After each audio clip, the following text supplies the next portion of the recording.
This domestic violence story with Rob Porter has really captivated the media's attention over the last 8 days. And one of the concerns was that the president hadn't come out hard enough against domestic violence. And he sort of said, well, he's a good worker.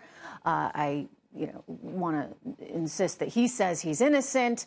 And so he really didn't seem to like the idea that he was getting tarred and feathered by the media. But nonetheless, we have learned that the FBI, in fact, interviewed one of the ex-wives who said, in fact, she had been abused by him and apparently a girlfriend and another ex-wife as well.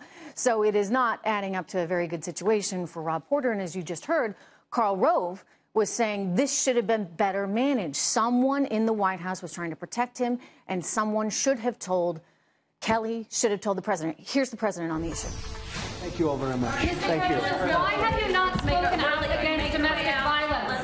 We're leaving. Do you believe the women are leaving? Thank you. We're leaving. Make your way out. To domestic violence, and everybody here knows that.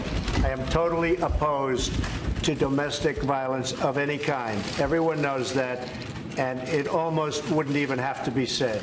So now you hear it, but you all know it. Thank you all very much. I appreciate it. Thank you very much.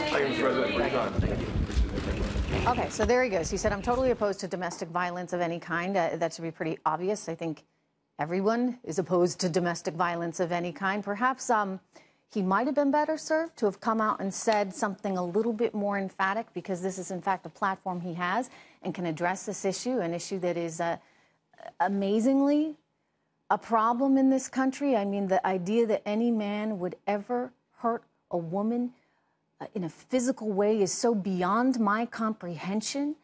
Maybe this was an opportunity for him to say anybody who would do this is the most despicable kind of man.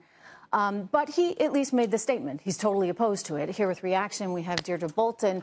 I don't know. I mean, I think that people are looking for a little bit more from him. This was an easy layup, right? He can say, I mean, he's got daughters.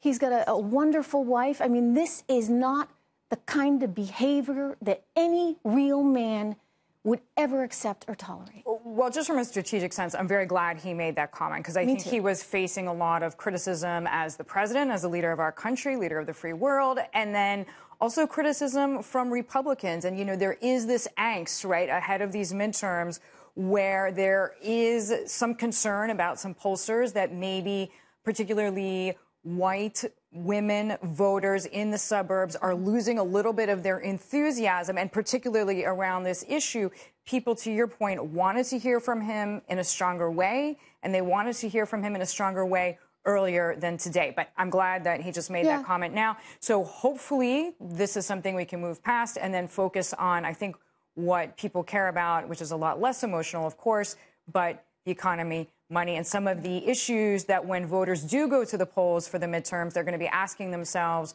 am I in a better situation? Well, I think that's all that matters. Pre or post. I mean, and in fact, this whole thing has been one big, gigantic sideshow that has really taken away from the real issues at hand.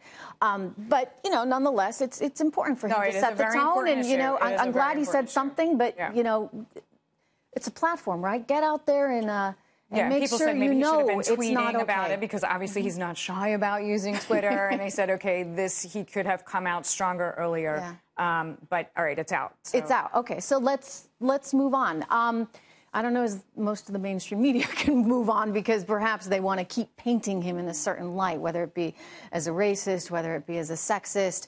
No one wants a sexist or a racist in the White House, and so perhaps that's all they've got to run on, because the economy is doing as well as it is.